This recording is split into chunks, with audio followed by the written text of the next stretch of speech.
Hey, Caroline Balderston here with Coaching on the Go for you today. Very important conversation around who is your best buyer. So I've had a couple of my agents who've had auctions over the weekend, and as I've been catching up with them, some alarming things are coming to light. So I thought I'd share it with you today so you don't make the same mistakes. Firstly, you don't know necessarily who your best buyer is right now. It's not as obvious as what it's been in the past.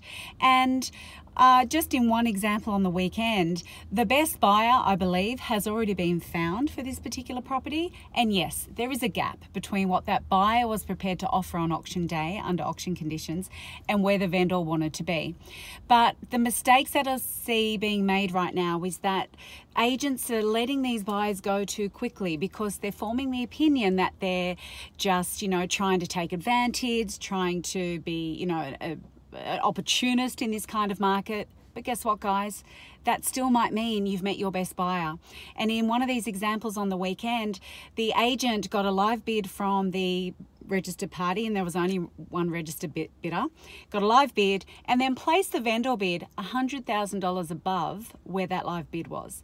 Now, my suggestion here is really think about what you're doing with the vendor bids, because the minute you do that, what happened was in this instance, that buyer completely disengaged from the process. They basically wiped their hands, said, see you, we're out of here.